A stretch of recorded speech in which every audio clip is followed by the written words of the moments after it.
Local news that matters on Local 44 News.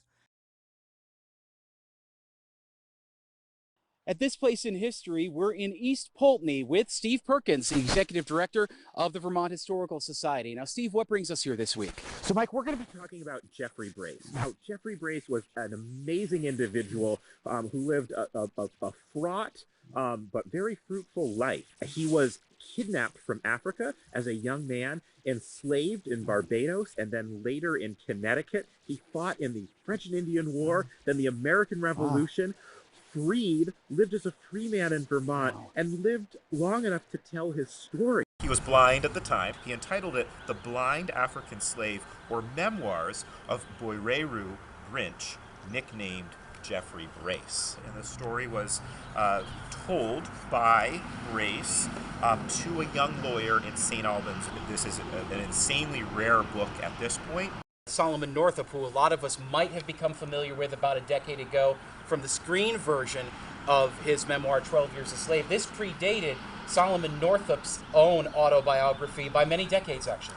Jeffrey Brace was taken as a teenager, so he remembers his time in Africa.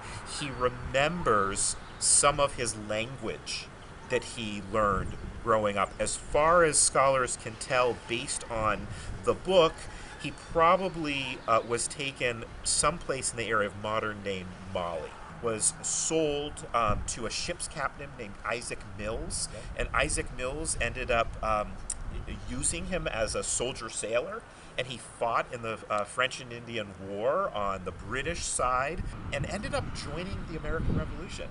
And he fought on the side of the ultimate victors, you know, the colonists, and that service resulted in his manumission. And he made his way to Vermont, which was a place where one could get land, relatively uninhabited, and he bought a piece of land right here in Poultney.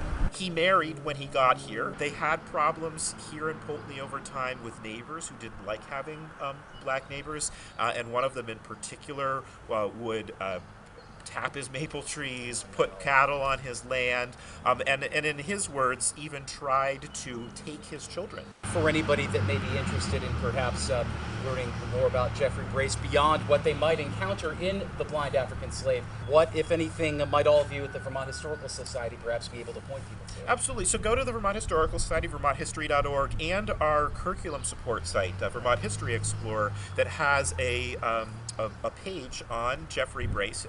Both websites do, and both have further resources. But there is a modern version of it now. It has been transcribed, so you can find it. You can buy a book by Kari Winter with an excellent essay and introduction.